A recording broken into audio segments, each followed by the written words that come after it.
strong system is moving through West Michigan right now, bringing strong winds and big waves. Meteorologist Matt Kirkwood gets us started with what he's tracking there. Matt. Oh, Emily, yeah, this has been a very impressive spring storm.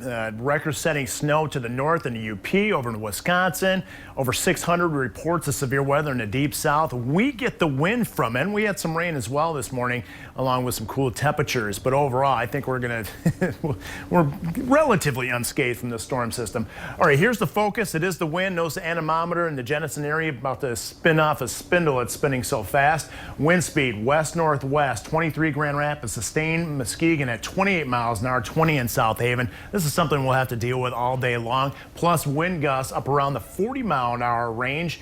Some as high as 44 in the Battle Creek area, and we'll likely just touch 50 miles an hour at times with some of those peak wind gusts. So yeah, the possibility of a couple tree limbs coming down, maybe bringing down a power line or two. So some sporadic power outages certainly possible with this wind advisory that expires 8 o'clock this evening. In terms of the beach, yeah, another problematic day with the spring storm. We're looking at significant beach erosion with a lakeshore wind warning that goes until 5 o'clock tomorrow morning.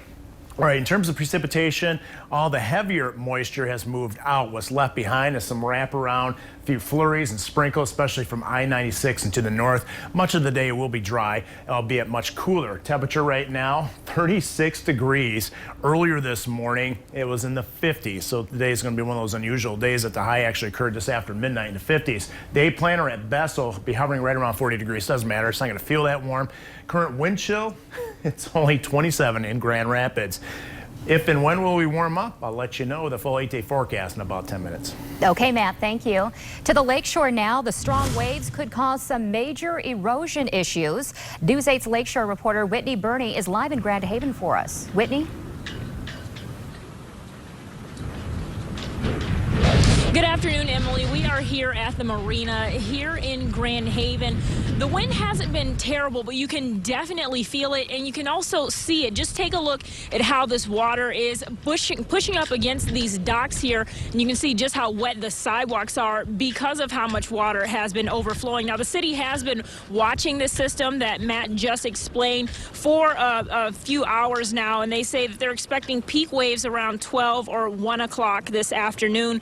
Some of those are expected to be, some of those waves rather, are expected to be as high as 11 feet. The city says they've been battling severe erosion for much of 2019. One of the places they are expecting to see those impacts tonight is here at the marina. You can already see that water toppling over it now, just as I was explaining. The city says that they started preparing, adding some of sandbags at the marina to protect the property down here. They have started doing that over the summer months and earlier this year. They also had some plans to combat the erosion with elevated roadways and things of that nature, but due to the COVID-19 pandemic, a lot of that has been slowed and pushed to the back burner. The city says that they're going to be monitoring this situation throughout the afternoon. Live here in Grand Haven, Whitney Burney, News 8.